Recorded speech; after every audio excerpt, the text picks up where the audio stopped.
Welcome to Iron Summit, the podcast where we dive deep into the art and science of becoming your best self, blending expert insights on strength training, smart recovery, optimal nutrition, and mindset mastery to help you elevate your game. What's up, guys? If you're looking to level up your training, click the link in the description and check out the Iron Summit Gains Emporium. Our strength training plans are designed to help you pack on muscle, and with our software, you can track every workout right from your phone. Plus, you'll have direct access to us for any questions along the way. Don't just train, level up your training. All right, today we got Cory Gregory, Cory G Fitness, serial fitness entrepreneur, elite powerlifter, and then leader in the nutrition industry. Started his journey working as an underground coal miner before opening his first gym at 20 years old. Later, Cory co-founded Muscle Pharm, which inadvertently we'll talk about at some point, but that's how Max and I met because of a Muscle Pharm we were wrestling at in Denver. So you kind of started this whole thing on accident, actually, but you don't even know that. And then he's also the founder of Max Effort Muscle, another fitness nutrition brand now, the creator of Cory G Fitness app. And then also Dustin Myers that we had recently. And you own the Old School Gym in Ohio, home of the legendary 4 AM crew. As an athlete, you've competed in over 30 drug-free powerlifting meets and on the cover of 13 magazines and just done a whole host of different things in fitness. How are you doing, Cory? Lift weights and get paid, fellas. That was always my goal. You know what? Maybe I should have just started there. That's a great way to put it. Don't need anything else besides that. That's about as basic as it gets, but I just remember thinking, is this really possible? Because if it is, it'll be probably difficult, but I would love my life if that's possible. So that's what I've been pursuing all these years. That is awesome. Yeah, Dustin sent us your I think you guys did an episode on how Old School Gym started, and it had a lot of your backstory. So it was really interesting to hear, man, you've been a grinder since you were young and just kind of always found your way back to fitness and figured out how to make it work. Yeah, I just really, honestly, if I just think about it, my first kind of love was lifting and basketball kind of together. I know you guys wrestled at a high level, but as I realized I wasn't going to play in the NBA, even though I didn't even know anybody that had the job. Like, in the late 90s in coal country, Ohio, like nobody's a personal trainer. That's not like a job that people have. So, I mean, it probably looked almost as fictitious as me going to the NBA, to be honest. Like, I don't know. People were looking at me like, you're going to do what? Like, that's a job people in California have, So I think it just came down to a couple things. It's the only thing I like to do. I knew and I could see already how it was like building my confidence and then helping other people, even my friends and anybody that was around me on my passion for it. And when that kind of intersected together, it was really interesting for me. I was like, man, if I could do something I like, it helps people and it feels like I have kind of an unlimited energy towards it. And I really just kept following that intuition and belief and feeling. And that's really what's kind of led me down this kind of wild process and career. Yeah. So a quick question. How old were you when you shifted from mining coal to lifting weights?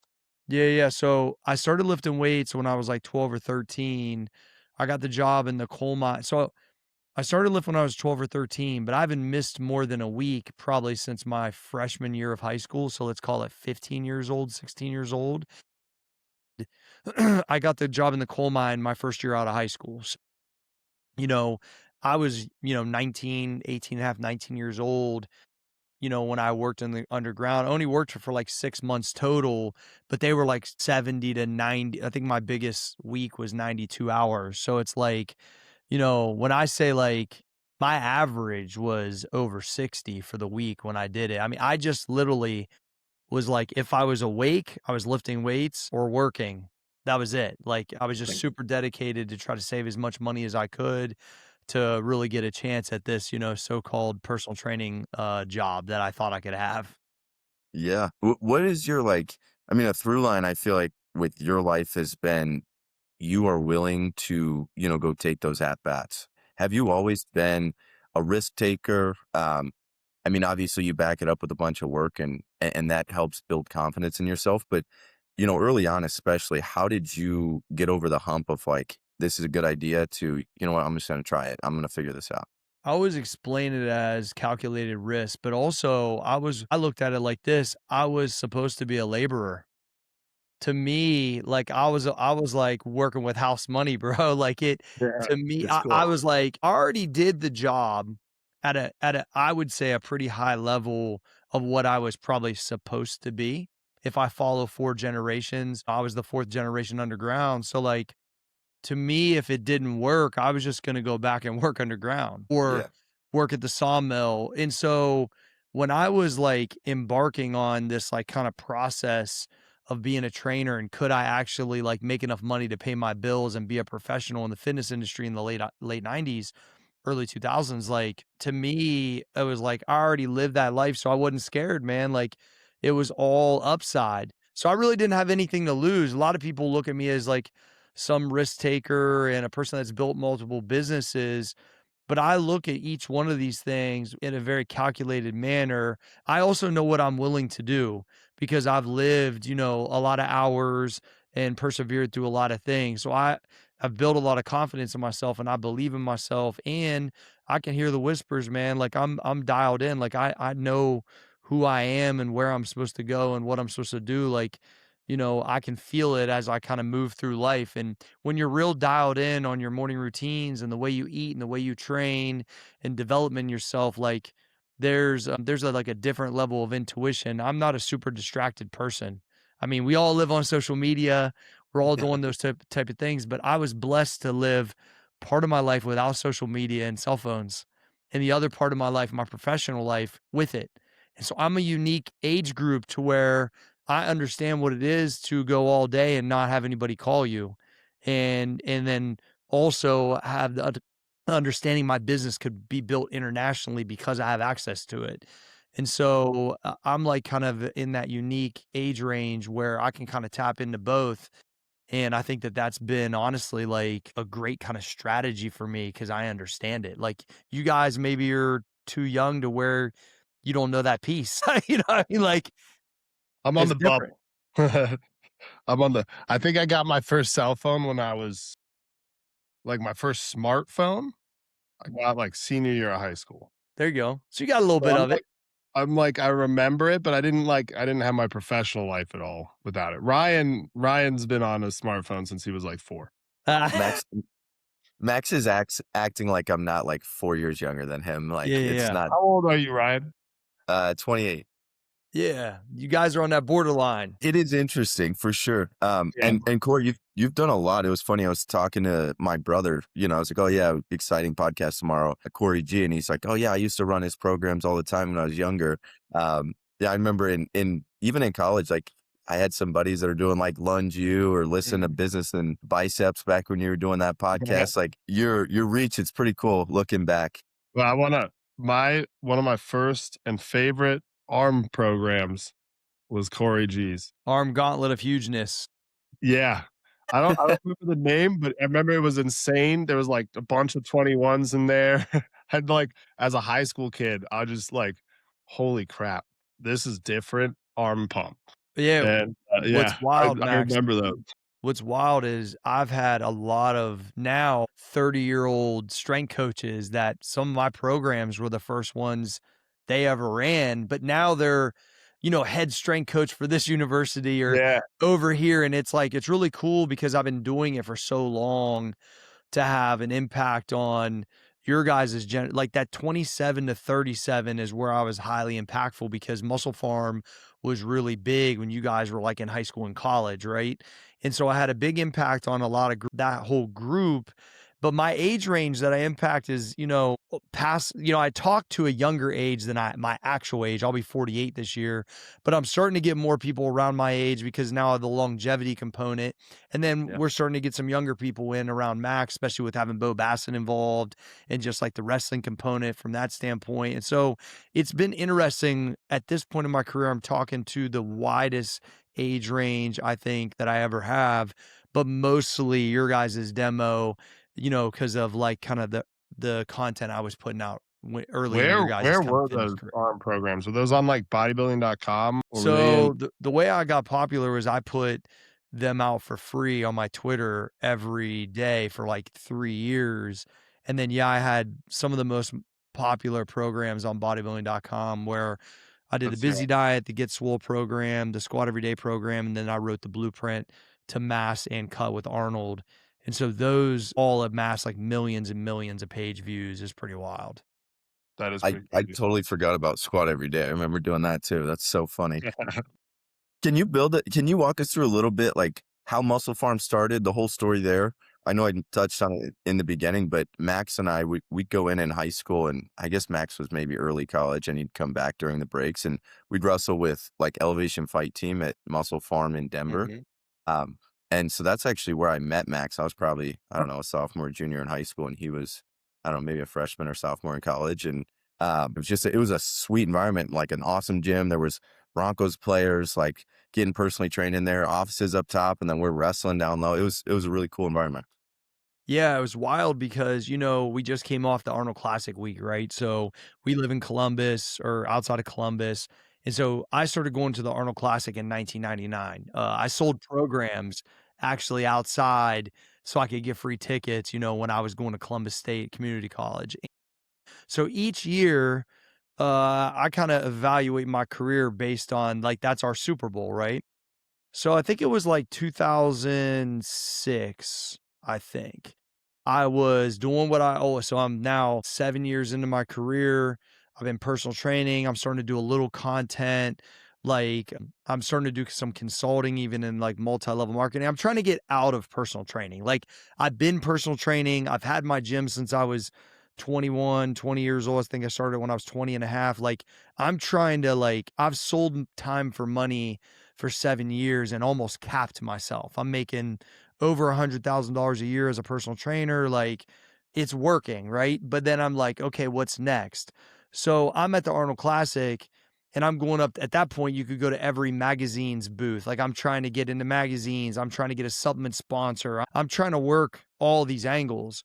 So I would get all these free magazines and I would come home and I would start emailing people. I mean, dude, I've been hustling forever. Like that's not a word I use lightly. Like I'm real out here. I was up till 2 a.m. sending emails, trying to get put on, blah, blah, blah, whatever. So I send out a message. I get this free magazine. It's got a 1-page ad for this old business called Hard Nutrition that I had never heard of, but it had some NFL players in it. They had a facility similar to our Denver one that you guys were at. And that happened to be Brad's old company, which was my former partner at Muscle Pharm. So he was still playing in the NFL at the time. I email the company and they actually email me back and say, hey, we don't have a fitness guy.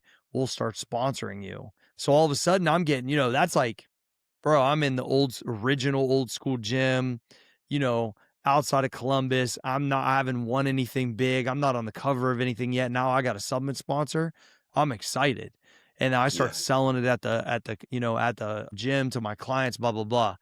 Well, all of a sudden, like probably a year later, I quit getting boxes in the mail. And then this company just it's like radio silent, kind of like, I don't know what happens. And then I get a random call probably 6 months later from Brad, and he's like, hey, I saw this box sitting in the office. I'm done playing in the NFL. Let me get it out to you. I heard good things about you, blah, blah, blah. So that was kind of like my first interaction with Pyatt. And we just kind of created a relationship. And then probably it was like late 2007. He called me and was like, I'm done with this. I want to start a new brand. I want you to work for me. And I was like, bro, I've been an entrepreneur at this point for almost 10 years. I'm like, I'm not working for nobody, but if you want a business partner, why don't you send me like your original kind of product ideas and that? And I had a really good formulator here named Dr. Eric Serrano. I'll pass it by him. So Brad sent me a baggie of the first Assault, which was our pre-workout back in the day, right? And I took it. And at that time, I was being sponsored by Gaspari, so Super Pump 250. I was working the booths for him at the Arnold. I had been taking Beverly International products. I had been learning under Dr. Eric Serrano and Dr. Mario Di Pasquale. So I really understood just kind of like insulin manipulation from a drug-free lifter, understand, supplement application. I had been competing in drug-free bodybuilding at the time and powerlifting for almost a decade. So I was a pretty versed guy just on what was going on out here. I took Assault the first time and I was like, that's when Jack 3D was really big in the marketplace. So I knew that shit was going to get banned. So I was like, you Absolutely. know, I wasn't trying to rip that off anyway with the 1-3 shit. And so I took it and I was like, oh, this is like fucking really good. And then I told my wife, I'll never forget it. I go, I think I'm about to start a business with a guy I've never met in person that I know really nothing about, but the product's really good. And I just got this feeling that I need to go all in. And literally that's how it began. And we started Muscle Pharm in, I believe, April of 2008. We launched our first product in like around September. That's, so myself and Brad, and we got a few investors and started the process. Well, it we got on with the UFC and UFC 96, and that's really what started it. I think that was maybe What year 2000. was that? Yeah, 2000. like 10 maybe. 2010 is kind of when we started, and then when it started getting big on Spike TV, that's when we started getting some traction, and then bodybuilding.com. So really the combination of bodybuilding.com and the UFC, catching those type of two kind of, things at the same time, and then me getting onto content at a pretty early, kind of getting out there. Like I really matched like content creation and like stacks and the supplement application kind of all at the right time, kind of early also. And Brad's just a marketing genius, man, straight up. And I think between Brad's foresight and marketing genius and my ability to nurture the customer and show value and consistency from like, just a regular dude who works hard, I think that combination just went a long ways, man. Yeah. Yeah, it was the supplement brand for a long time. I remember I can't remember, probably early college for me. You guys were like the title sponsor of the Olympia. Yeah. Yeah, like you guys had to like everything was Muscle Farm. Well, we got CT Fletcher early too, like before as CT was blowing up. And I see like Unk and Hattie are killing it right now with the Diamond Gym. And like I was telling because my son's 20 years old. I have a 20-year-old son, an 18-year-old daughter, and he'll be 15 this week year old son. And I told them like CT was kind of that 10 years ago where it was like exploding on YouTube and we had him at the Arnold and lines for hours and all that type of stuff. And so you see kind of cycles of the content and the awareness and kind of what's going on. And so, I was kind of explaining to them that we had a similar thing kind of going on back in our day. That's so cool. What during that time, obviously it probably took a lot of your time. How were you splitting time between, I mean, you had, I'm not sure the exact timeline, but like podcasts, you obviously had the old school gym, you're like Mhm. continuing to run. I think you had 2 locations at that point, maybe you shut down one of them. And then I'm assuming Muscle Farm took a bunch of your time and you were Oh, into obviously your own training, your own competing. Like, how did you balance so many plates at a high level with this crazy time? well, that's why here's one thing I'll tell you guys that I always was in pursuit of. I thought I could have it all straight up. And I think you get that because you get the fuck out of bed early. And I decided that that's where the 4 a.m. stuff started because, you know, just like you said, we was on top. So my whole thing was this would be the easiest for me now to like chill because we quote unquote made it. At Iron Summit, we are about getting everything we can out of our workouts and everyday lives. If you aren't wearing a pair of barefoot or wide toe box trainers, you are leaving gains on the table. The Sashi Athletics Ronin Ichi Minimalist Trainer is a perfect barefoot shoe. Not only does it perform like other major brands on the market, it is actually good looking. Even my wife says so. Get a pair today for 10% off with the code IronSummit10. Link is in the bio. Instead, I was like, I'm pouring gasoline on this whole fucking thing. Like, I'm going to be in the best shape. I want to be on the cover of fucking everything. I want to compete continually. Like, I saw that if I separated myself at an elite level personally at the same time as the company was doing what it was, is that I could probably forge like a path for myself forever. And that's exactly what I did. So I was like, fuck it. I'm going to squat every day. I'm going to fucking lunge 800 meters. I'm going to go and get on the cover of this and put myself out there and do all these things. And it's exactly what happened because people started to look at me like, oh, okay, this dude's drug free. He's in his 30s. He's operating at this elite level continually. And so to be able to be a parent, to 3 kids to be able to balance, and the balance is even lose, like, it's like integration to make it all work, like, to train at the level that I needed to train at to compete and be at that level, I needed uninterrupted time, and to develop myself professionally, I needed like 3 hours every morning. It's just what it is. People be like, "I don't got that." Yeah, because 'cause you're fucking sleeping and I wasn't, and I'm not like, so, that's the point. Like, I was getting up 3:30, 3:45 in the gym by 4, training for an hour and a half, developing myself for an hour. By 7 o'clock, man, I got a lot done. And then I would start the process of building the brand, from 7 on. And then hopefully, travel schedule was a lot different then because I'd be out seeing vendors and going to trade shows and all that type of stuff. My kids were pretty young at that point. My wife was a teacher. She quit her job and she stayed home to raise the kids. And, we just tried to like make all of that work. And, from 2008 to 2000, late 2015, my life was wild, and that was part of building that brand as it was growing.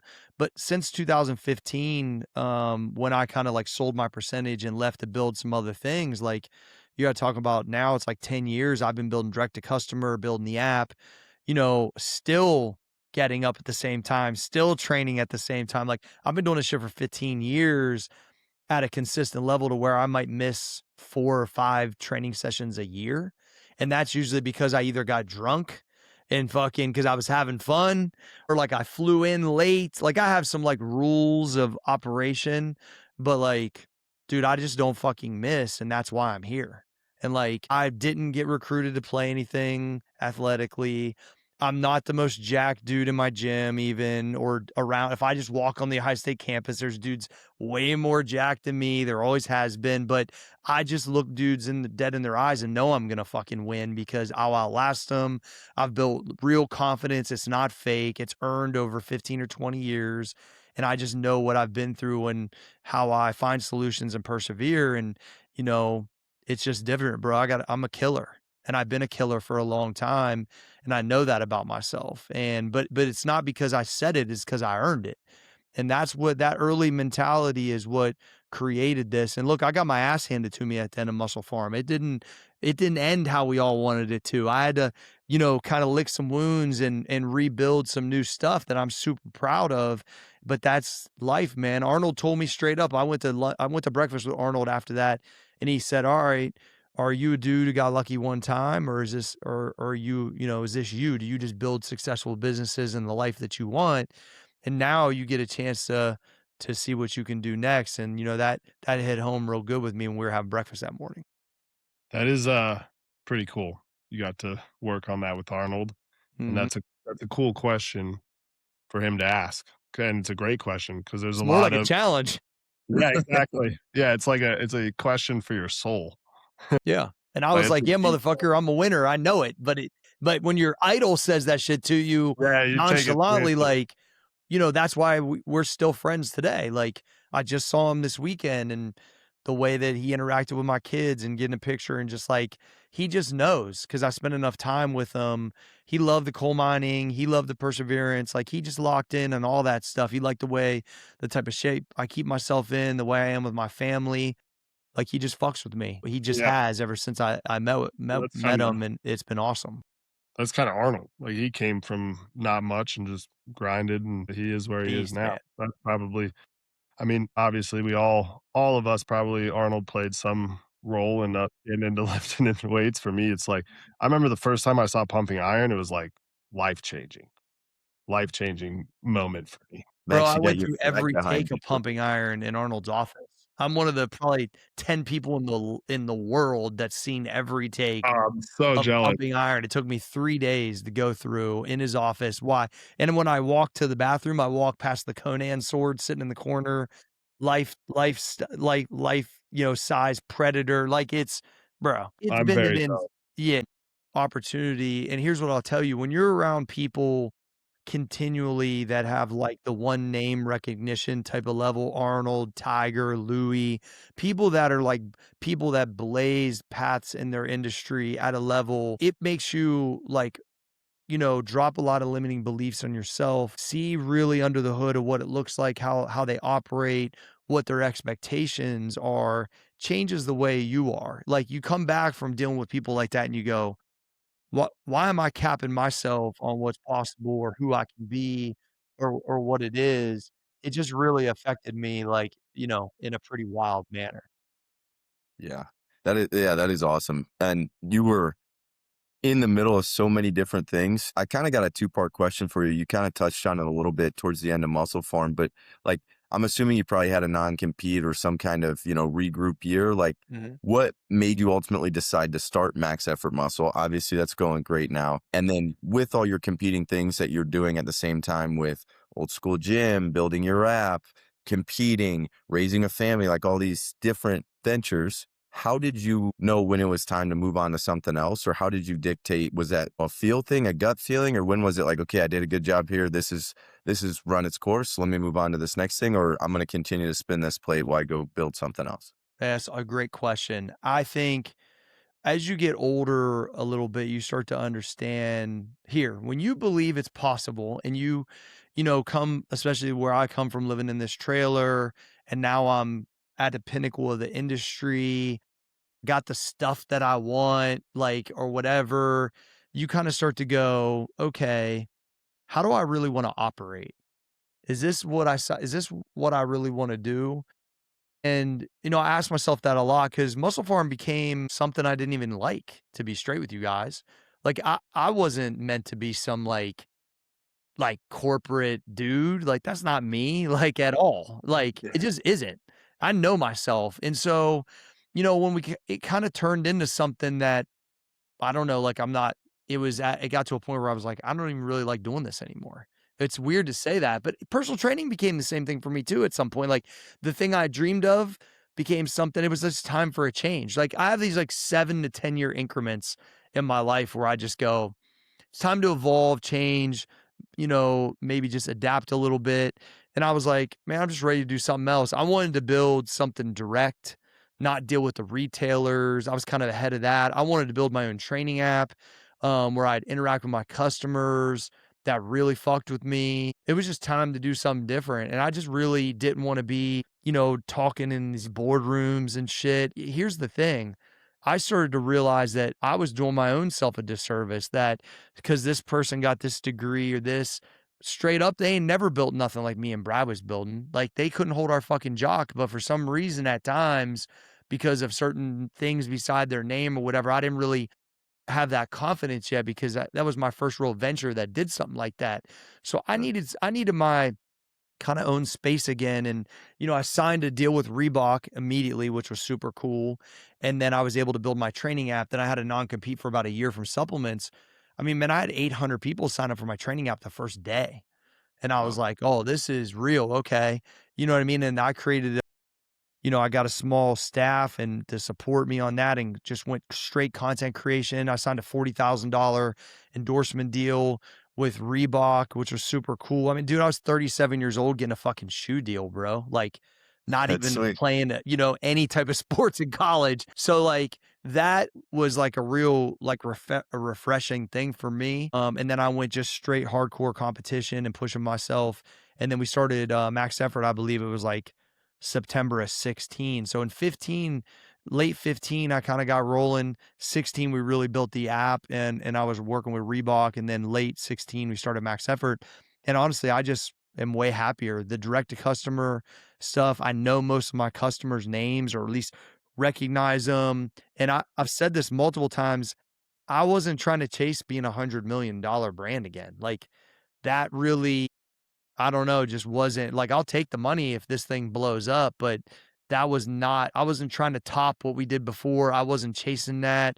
I'm chasing the life that I want, bro. And I'm a grimy, real gym guy who wants to, old school gym has always been the backdrop. I want to impact people. I want to do what I do. And so I've just been heading that direction ever since, to be honest. Yeah, Yeah. it's Go ahead, it's Max. hard. I was just gonna say it's hard to find authenticity and like stay true to yourself, especially in the business world where money is a real thing. And I feel like it's a cool journey you've had where you kind of saw the other side of that and lost a little bit of that authenticity through Muscle Farm and that journey, especially towards the end, and then came back to it. So I think that's a testament to the kind of person you are and like how you operate in what you do.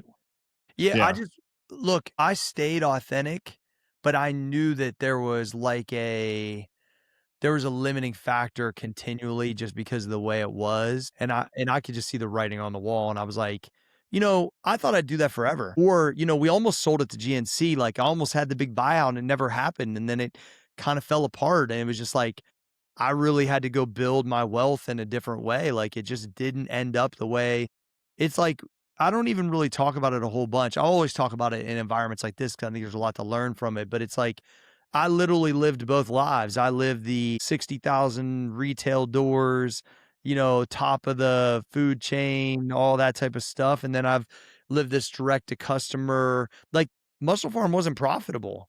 We were growing, thought we were gonna be a half a billion and sell for a bit. Like, we were dug in to try to do the vitamin water type of, so I could say I really rolled the dice that way. And then, on this other kind of side of things, I built a more profitable direct to customer, more Sustainable. fulfilling type of thing that I'm just way happier. So I've lived both lives, and I got to tell you, I'm just way happier, the last 10, but I had to go through the first 7 or 8 to get an opportunity at the last 10. I had to go through the first 7 as a personal trainer, refining my craft to get a chance to even impact those people. So they all play on top of each other. And then now I'm really pulled to teach and coach and just like teach my old self, show people what's possible, try to help people not compare themselves and run their own race and develop themselves. And that's kind of, I'm doing more speaking engagements now, writing more books, doing a little bit of like online, just like business coaching with different executives and things of that nature. Now, I'm always going to do fitness stuff. That's just what I do, but I've been pulled to do these other things now too. Yeah. I wanna get into some meathead stuff. Please. Been talking I mean, all very interesting, but I wanna pick your brain on some meathead stuff. Yeah. So, I mean, Ryan and I are both natural guys as well. I'm actually looking to compete in natural bodybuilding Oh, yeah. myself. One thing you said that piqued my attention was insulin manipulation. And can you, because I think this is something people leave a lot on the table. They just don't realize how powerful it is. So can you talk to that for a second? Yeah. So one of the things I was always in pursuit of was how can I get drug like responses without taking drugs? Mhm. And I have like zero academic education based around this. It's all application. So when I started doing the normal quote unquote like bodybuilding diets, right? Where you're carb rotating and you're kind of like lower carbs for a couple days, then you're eating oatmeal and you're eating brown rice and all this like kind of traditional bodybuilding stuff. And I went through all these different things where I'm like reading literally reading the magazines. There's no internet. I'm reading the magazines and I'm following their cut diet, but I'm getting fat. And I'm like, the fuck is going on? It's because I didn't understand insulin and I didn't understand they was on drugs. Yeah. So I'm following a drug Yeah. cut diet getting fat. And I'm like, this is fucked up. And so then I started to realize, wait, okay, there's something else going on here. Then I started to understand like carb rotation where I would eat lower carbs and then carb up. And even that I got tight, but not tight enough to really like do well in any shows or anything.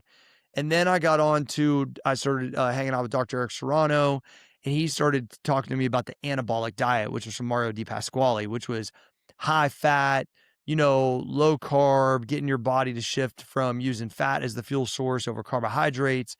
Then I started understanding like, ooh, this is what I'm missing. Like, and when I started to really get it was, I think I did the initial 12-day quote unquote anabolic diet adaptation phase where I was like 30 grams of carbs. My body shifted into burning fat instead of carbohydrates.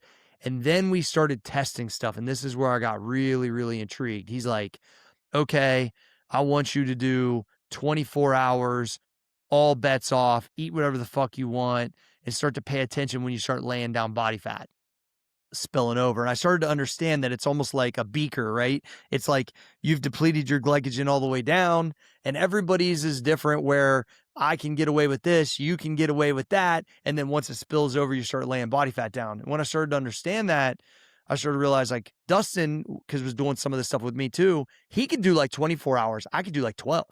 I started to realize like body type difference, the way like it just our genetics, whatever, the way we were training. And then I started to understand like, okay, I really can't eat that many carbohydrates. I went to straight like vegetables, and then I would rotate in sweet potatoes. And then over time, I just evolved where then I took the anabolic diet and I kind of created my own intermittent fasting kind of hybrid between anabolic diet and I call it anabolic fasting. I created it in 2000. Intermittent fasting got popular in like 13. I started messing with it in 14 and then I launched it late in 15. And what happened was people were asking me about intermittent fasting all the time. And I thought it was stupid. Not gonna lie, I've been eating 5 times a day my whole life, right? Because I compete in bodybuilding. So I just on accident ate the way I did on the anabolic diet, but in an intermittent fasting kind of like, kind of strategy. And I'll never forget it. I was at bodybuilding.com in Idaho at an event. And one of my friends was like, bro, you getting ready for something? We were just in the gym in the morning. I'm like, nah, like, man, I haven't even weighed myself in a little while. And mind you, I was eating like potato chips on Friday, drinking Guinness. Like I had it like where I was doing really good during the week. And I was like trying to Yeah. integrate a little bit of like cheating and stuff. And I was like 182 and pretty fucking shredded and just didn't even, I was just so busy. I didn't even realize it. And I started understanding I was really onto it. And if I could create a plan where I was depleting my glycogen slowly during the week, keeping my insulin stable during the day. But then the key was I would give myself a little fruit right before bed. And so I would spike my insulin to create a small crash, which would put me into a deeper sleep. When I was into a deeper sleep, because I would crash out the insulin, I would get a raise in my natural hormones.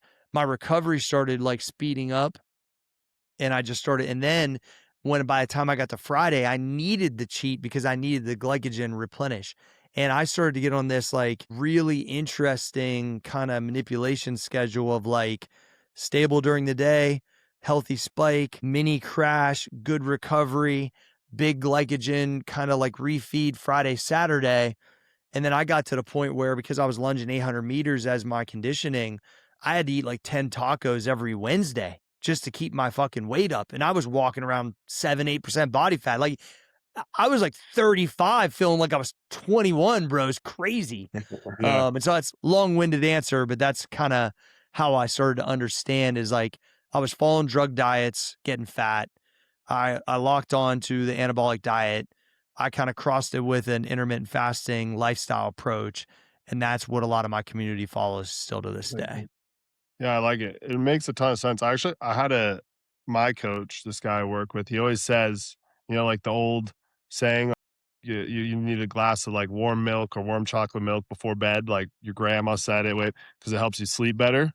Like that, because you get that little spike and then nice deep sleep. Also, carbs regulate cortisol better than just about anything if you're carb sensitive, which For to sure. your point, Most yeah, of the world is carb sensitive, I think. They think they need all these carbs before they train and all this shit. And I'm like, my daughter, this is a great example. My daughter's 18. She did gymnastics. She's a good athlete.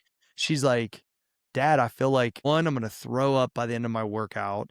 I'm like losing energy. I'm like, what are you doing? She's like, well, I'm eating 100 carbs before I train. Where the fuck do you hear that from? She's like, all these people online I follow. It's funny because you're in your own house, right? But she's yeah, like bringing it. And I'm like, mad. Half those girls are on fucking drugs. Like, yeah, it's literally still happening. I'm like, quit doing that. And then she Yeah. feels like a ton better since it's just the most of the world is that way. yeah. They are carbs. They are insulin sensitive, and if you're not, you're heading on a bad path. You got diabetes coming. Yeah, right. Want to, right? And then Ryan, I'll let you get in. So it looks like you want to ask questions, but I just want to I have Okay, plenty so of time too. You guys take as long as you want. thank you. let's go. Let's talk training a little bit. Like when you've trained a lot of different ways in your life, and because Ryan and I we do talk about this a lot, but as drug free, what do you think is like some of the keys to adding muscle tissue when you're natural? Because it's a harder proposition. Yeah. So let's get into that a little bit. So I think here's the one thing that I kind of realized over all these, I'll call them immersions, because that's what I really did. I would immerse myself around these great people to really get it. And that's the best way to explain it. So like when I'm West Side, I was immersed in West Side. I blew up to a fat 240. I was fucking conjugate, bands, suits, the whole like the first time I go around, like I was going there twice a week. I was fucking learning from the guys, full immersion, right? That's the only way. Same thing when I started doing the squat every day. I flew out to Vegas, learned from John Bros, fucking just ate, squatted, wanted to see what was going on. Bodybuilding, I had been immersed for years already. Obviously, when I got around Arnold, I was able to ask all of the questions I've always wanted to ask. So then I was able to say, what do I want from each world? And where then do I create? Because, I compete in bodybuilding and powerlifting both for my whole career, and sometimes in the same weekend. And one time I did Olympic lifting on a Friday contest. I did a bodybuilding show Saturday and a powerlifting meet Sunday. 4 times or 3 times in my life, I've done bodybuilding and powerlifting in the same weekend and done well. And the last time was when I was 44 years old. I squatted 694.4 at 181 as a masters, competed in a bodybuilding show, got 4th the day before. The bodybuilding show was in Akron. Powerlifting meet was in Dayton. So I went to Dayton, weighed in for a 24-hour weigh-in that morning, drove to Akron, competed in a bodybuilding show, got up the next morning, went back to Dayton and competed in a full powerlifting meet in Multiply. So I've tested that could, as a drug-free lifter, I be elite for whatever's capable out of my body. I always say I squeezed every fucking ounce out of this thing. And I got a lot, but I think it was a combination of like, people are like, should you do 3 reps? Should you do fucking 12? You should do all of them. Like, Yeah. I think it took the high volume of the lunges, conjugate West Side, plus my own band waves that I created. I think it took 70s bodybuilding. Like, I literally think the combination for me was, utilizing the conjugate stuff on the front side for the heavy, for the powerlifting. The accessory was 70s bodybuilding stuff. And then my conditioning was essentially like GPP, fucking lunges, sled dragging, and some zone 2. But I made the most strides in my career when I lunge 800 meters every day. And I did that for fucking 500-day clips at a time, bro. And so, I always thought people talk over training and all that shit. And I feel a little bit of that nervous system stuff as I got older. But when you're in your prime, that's a bunch of like, you got to fucking push, man. And I just never really bought into, a lot of that stuff. And once I met CT, he kind of confirmed that. Like, I just kept pushing until like I felt broken. I would be right at that red line. Sometimes the wheels would fall off. Sometimes I'd catch them before they would fall off. But I just wanted to try my hardest for a period of time to see how elite I could really be. And, I definitely, was pretty risky at times, but I mean, calculated. And I found that it took all of those kind of areas to add muscle, to continue to get stronger, and to try to be as elite as I could be within all of those kind of verticals. Yeah. No, that makes a lot of sense. I got 2 follow-up questions with that. One, like, obviously throwing up some really heavy weight as a natural power lifter. Uh, what do you think, where did you see the most gains? Because not a lot of people are squatting, 500 pounds, and at 44 you squatted, what was it, 694. 690, 700 pounds? Like, that's nuts. Like, what do you attribute that to? How were you training leading up to that? And then I'd like to, after that, just touch on recovery demand. Like, obviously you talked about redlining a little bit. So my best raw squat was 550 at 98 and 540 at 81, just to give you reference. And then my best multiply squat, which would, when once again, immersion, I go to West Side, they wear gear. Well, they're on gear and wear gear. I wasn't Yeah. on gear, you know what I mean? But wearing the powerlifting suit. So I was like, fuck it, I'm learning it to its extreme part of the sport. I didn't wear some of the craziest shit that they did, but I still wore like a pretty intense. So I squatted 700 every weight class basically, because I competed over 220 all the way down to 181. And so I squatted 700 in like 4 different weight classes or whatever. And then the lightest 694 at 81. It was the bands, man. and just like not being scared of weights. Like, Yeah. when we would run band waves, and I created using like the mini bands and doubling them up so you could really do them in any gym, we would run, week 1, some type of squat versus 100 pounds of bands. Week 2 would be 200 pounds of bands, 3, and then 400. We were waving 3 to 400 pounds of bands, and then we would go a week with no bands. And I do the same thing with my kids. Like my high school kids, like we just ran a 3-week wave where it was like 50 pounds of bands, mostly for speed. Then it was the same 50 pounds of bands, but we incrementally added more bar weight. And then they went double reds, which was 150 pounds of bands at a max effort plus bar weight. Then we took the fucking bands off and we're like, what you got? And it's like, running with a parachute, then taking it off. It's the same concept. And so I just noticed like if I could get myself up to about 200 pounds more in bands than my opener, I would have a chance at something. So if I was going to open at 600 and I could touch up to like 800 pounds in total weight, bar weight plus bands, then my nervous system would be ready for somewhere between 600 and 700 pounds, if not more. And I just found that to continue to be true for not only myself, but my entire crew. We had multiple 600-pound drug-free squatters that were like just in a belt and knee wraps, tons of 500-pound guys. I had 12 guys in my 4AM crew that could front squat 405 at one point. Like, Wow. if you couldn't deadlift 500 pounds, you couldn't even fucking lift with us. Like, straight up. Like, you couldn't even fucking survive. So there was some times where, and I have a documentary that I shot during that 694 training cycle where I mic'd up every Wednesday workout for about 4 months where I did a 700-pound 3-count pause, like camber bar squat, the week that Louis Simmons died. Like there's some fucking really intense lifts that we captured that we're putting together right now that I'm really excited about. Yeah. But yeah, that was, I don't know, like the bands and the conjugate and utilizing like what I learned at Westside and kind of making my own shift around it is how I got that strong. So people hear squatting every day or squatting often, they think about Tom Platt's squat workout. That's not what it was. It's, I would create these variations so I could only do maybe 4 reps. All right, I'm a front squat 3-count pause, plate, blah, blah, blah, but you're at 275, 300, 315, you shut it down, you're at 5 reps. So a lot of people didn't realize, like, it's not a bodybuilding squat every day. Conjugate, it's rotation exercises, there's pauses, there's ways, there's band tension, there's ways to get that volume down to where you still get that like response to the body, but you're not like beating the hell out of yourself too. Yeah. Yeah, isn't that? It's funny because that's so people get that so backwards in training. They think Yes. like heavy's gonna beat the crap out of you and put all this muscle on you, and training light and high reps is gonna like save your body and keep you slim. And it's like, no, the sets the of opposite. 15 squat is what makes you huge and Yes. beats the crap out of you.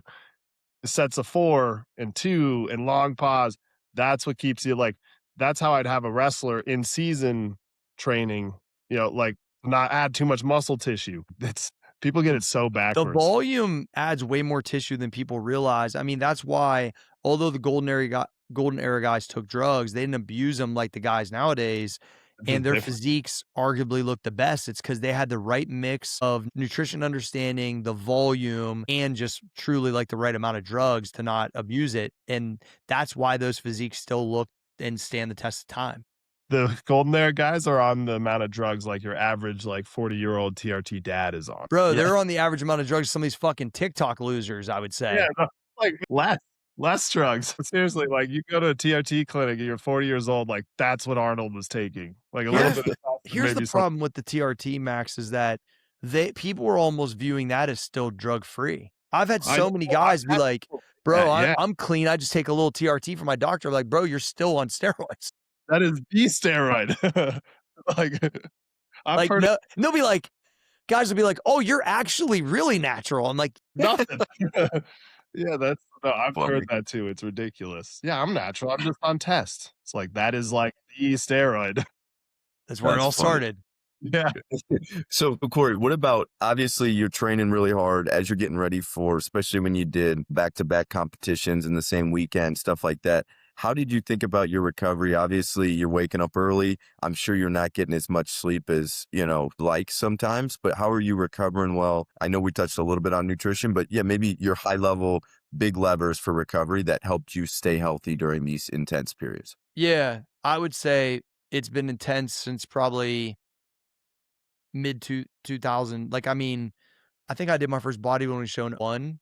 I've competed every quarter, half year, or year since 99. Well, actually, since 97. I only did a bench meet this year, but like I've really like always stayed super active. And there's a couple things that have stayed constant. 10 to 20 grams of branch chains, Mhm. non-negotiable.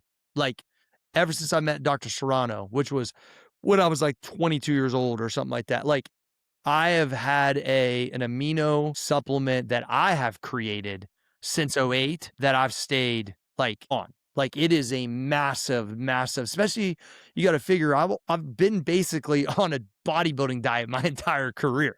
So Yeah. I've eaten lower carbs, which means where's the recovery come from? And I've never been a guy that took like 300 grams of protein. I've just never really, and I've eaten historically pretty much red meat because drug-free guys specifically do better on red meat with the higher fat too. So, you know, 10 to 20 grams of branch chains. Amino Recovery is the product we've had at Max Effort for a long time. It's our highest selling product still to this day. Like people fucking love it. And when you don't take it, you can tell the difference.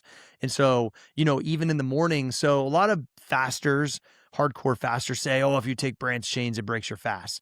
Fuck, maybe scientifically it does, but I give them one of this because I've been taking branch chains every morning and I still got So strong and looked awesome and it never fucked with it only made me recover better, right? Historically, I've also only slept like 5 hours a night during the week because I go to bed at between 9 and 10 and get up between 3 and 3:30. And so I believe I'm going to use this lightly, cheated the system a little bit with the insulin manipulation. It gave me a higher recovery. So back in the business and biceps days, we had Will Ahmad on from Whoop, right? And he gave me one of the Whoop things. And he was like, dude, he's like, you're only sleeping 5 hours, blah, blah, blah, wear this. And I'm like, I think my quality's better than everyone else's, which is why I'm able to get away with it. I'd have yeah, people, you got to sleep 8 hours. I'm like, yeah, but you're eating fucking honey buns from the gas station and fucking drinking energy drinks all day. You think your fucking sleep's better than mine? I just don't believe that.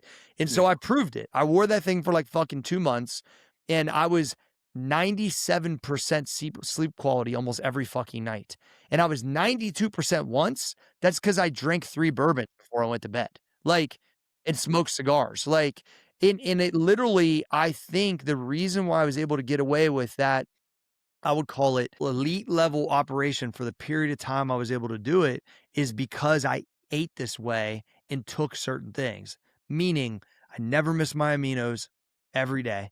I always I never miss meals. I'm not one of those people that misses meals because I'm always starving. I ate red meat and higher fat, and I slept a high quality 5 hours. I used to argue with people all the time. You're blah, blah, blah. I would say, I'm telling you, mine is better than yours. That's why I'm able to do this. I couldn't prove it until I wore that thing. And once I saw that, I was like, I'm done. I'm done. You know what I mean? Because when I go to bed, it also told me I never woke up. I would go to sleep within 2 minutes and I never would wake up and I'd be in REM sleep within an hour. And it was like, that's how I felt this entire time. And it was because of the insulin manipulation and because of the branch chains. And I believe now, I will tell you in the last 2 years, I mean, I'll be 48 this year. I have felt a difference in my nervous system's a little trickier because I think I ran the red line. I have to do a little less to get more, which is really weird for me. Really weird for me. I'd say if I hit you at 48, you're doing good. Most Yeah. a lot earlier than 48. I Yeah, feel young, man, for my age, to be honest. Like, there is the evaluation of this. Like, me going to squat 700 or 705, there's less upside now. Like, I haven't been competing in powerlifting. I feel like I have one less rotator cuff in this arm, and I don't have a labrum in this hip. And honestly, like, I probably should, I probably got away easy from what I've done to myself. And so I've kind of got to the point where it's like, I just want to be in really good shape. I still like playing low rim basketball with my kids. I got, good quality of life. I can still bench 300 pounds and do whatever. If my kids want to compete someday, I think I could still do it with them. If I've talked to my one son about competing in powerlifting with him, bodybuilding with my other son, I still think I can do it if I want. But I've kind of evaluated risk versus reward on a regular basis in lifestyle now, and that's kind of where I'm at with it. No, that's awesome, awesome outlook. And I think that's the goal, right? Like at the end of the day, doing all this stuff for yourself is awesome, but like to be able to do it with your kids and do it long term. And I was thinking about this yesterday. It's like I want to know like what am I gonna feel like when I'm 60? And I want to be jacked when I'm 60. I will be jacked when I'm 60. I was just like, I don't know why I was thinking about it. Yeah, exactly. It's like that's what it's all about is doing it in the long run and then getting to do it with your kids. Bro. It's pretty cool that you've done it for that long and like you're the inspiration. You're, you're where Ryan and I want to be in 15 years. Here's what I'll tell you guys. It's unlike anything else to be able to take part with your kids athletically as you're older. Like, it's a different type of relationship. Like, we train on Christmas. It's like my daughter wanted to do a squat workout for her birthday. We're battling in here. I got the low rim slam court right on the other side of the cigar room. Like we're in here. Like they ain't no free buckets, bro. When you're coming against that, I will dunk on your fucking head. I don't care. Like it is a cool. Like my dad did, honestly, like straight up. I just wrote a book called "I'm a Dad." It's a healing reflection of just like kind of outlook on the things that I've changed and like I didn't spend a lot of time with my dad growing up. My grandfather pretty much raised me, and that was just something I really wanted to change. And in being in shape, I can take part in their lives differently than other parents can. I watch it, man. They see how I can interact, and even their friends interact with me different. I'm still not their friend, meaning like they don't treat me like a friend, but they treat me different than a different parent. And it's because they know I can mix it up with them, right? And it's like I can tell I've impacted some of the kids that I'm around because they're like, okay, I'm closer to 50 than 40 and still be able to do the things I'm able to do. I'm really proud of that. And it's definitely, offered like a unique relationship with my kids. And and they're in really great shape. Both my sons are jacked right now, abs, the whole nine. And my daughter's in really good shape too. And, could do 10 pull-ups. And I'm really proud that they don't hate it because I was worried about that because I'm so Yeah, psycho. I know. Well, I have a 15-month-old, and I think about this all the time. Like, what if she doesn't like lifting? Like, what if she doesn't? And I'm like, yeah, she'll like, cause she's like growing up. She's in the gym right now, watching us lift and running around. And I hope those things have an impact on her and stay with her.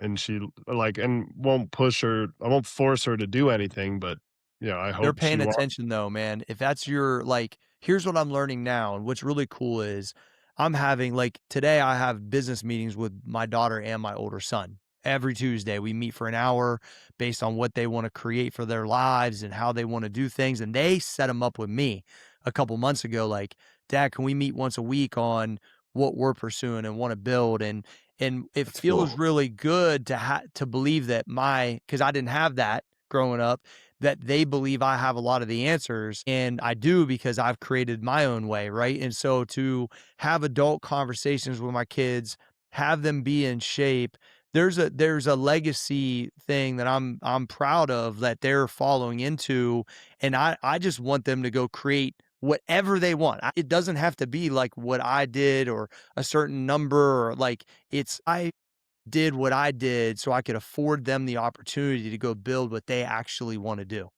Yeah. That's it. You know what I mean? And they can never be as starving as I was, but they can still be hungry. And that's different. Like there can be a level of support with hunger for their own pursuit.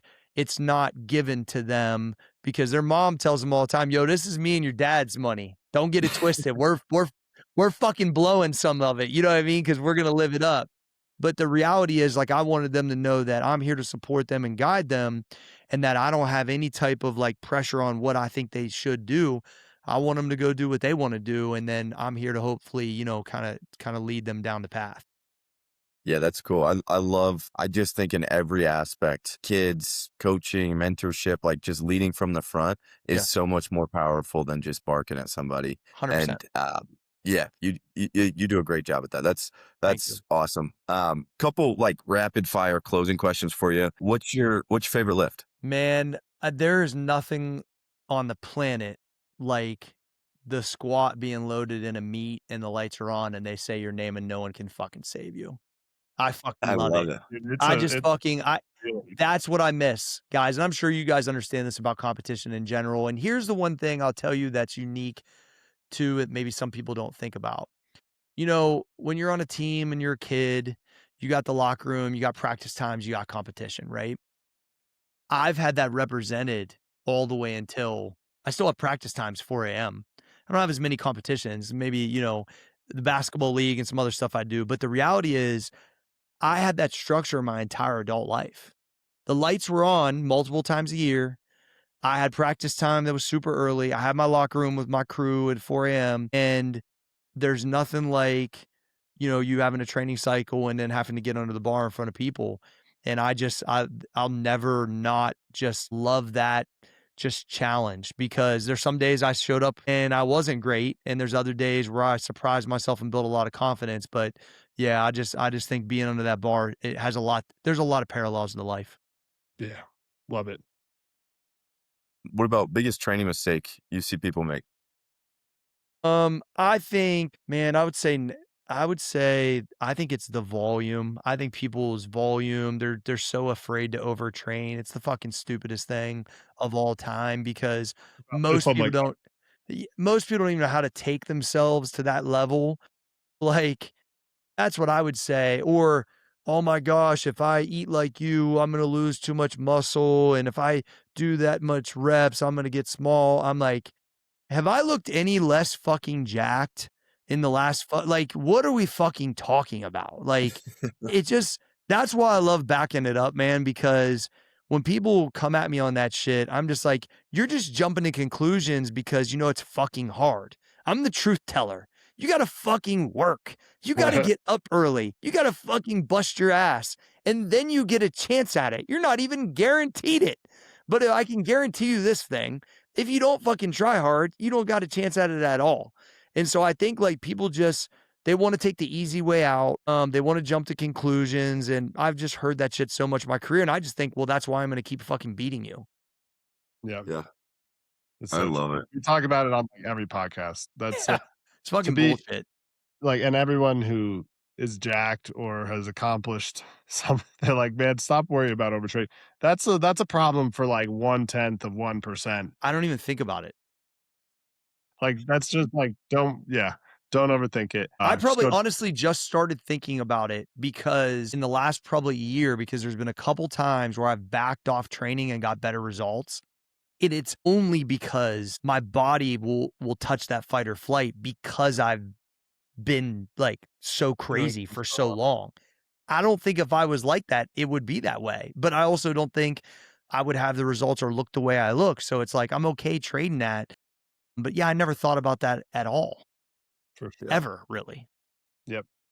So, Corey, what's next for you? I know you got a lot of things going on right now between, Max Effort Muscle, your app, Old Mhm. School Gym, Muscle Island. Like you got a lot going on. What's next, or is this a season of just continuing to build what you're at?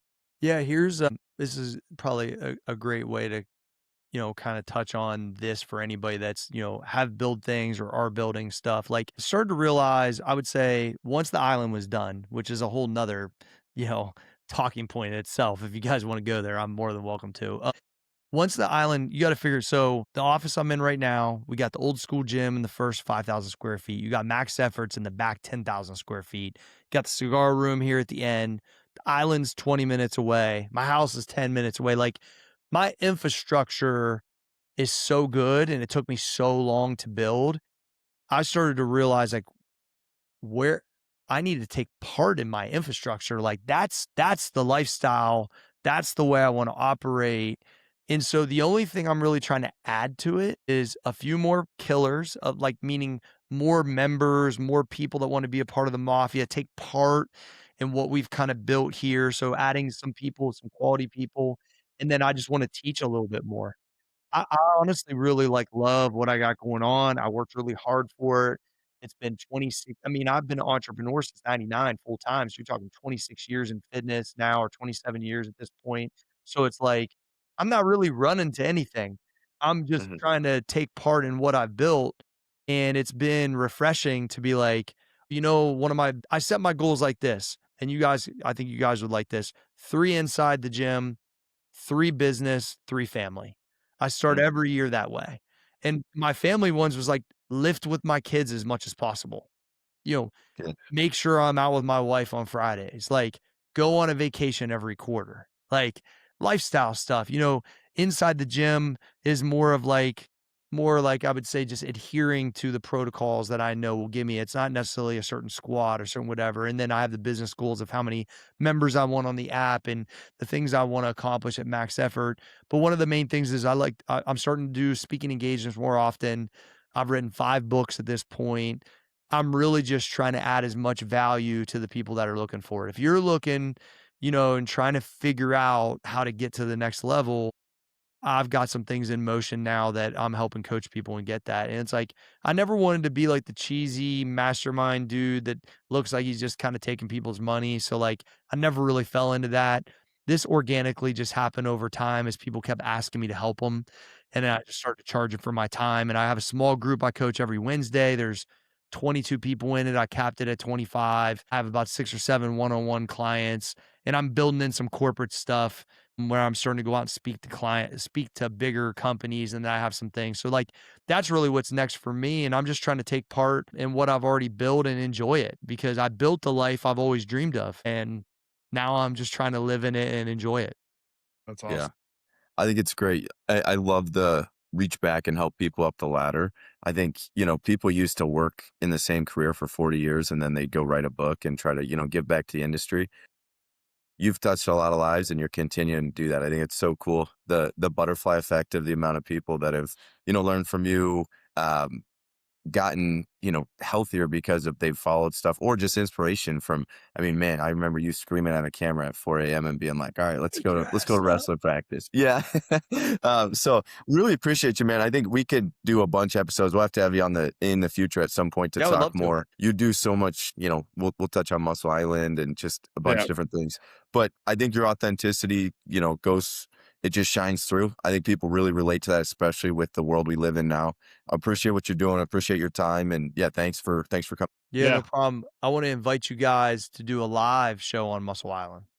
Let's do it. Okay. So Let's you go. guys make the time to make it out here, and we'll make it work. So if you guys want Great. to, maybe we can train, we can talk, and we smoke cigars. It'd be a lot of fun. So that's out there. You guys just got to redeem Do it it. whenever you're ready. All right. All right. I Let's love figure it. it out for sure. Yeah. All Appreciate right. you guys having me on. We'll link everything below. Is there anything you want to shout out before we wrap? Yeah, man, I would just say if you guys are looking for continued inspiration, you can go onto Amazon and just type in my name. All the books are out there. Cory G Fitness app and Max Effort Mafia. The Mafia, the way we do it, if you buy 3 supplements every month of your choice, it's $100 and you can come to in-person events and interact. You can come to the gym. You can come to the island. We do a bunch of really cool things with our Mafia community, and we're building, a community unlike any other that's out here in the supplement space right now because it's real, it's authentic, and it's consistent. And that's what a lot of people need so they can get what they want. So appreciate you guys having me on.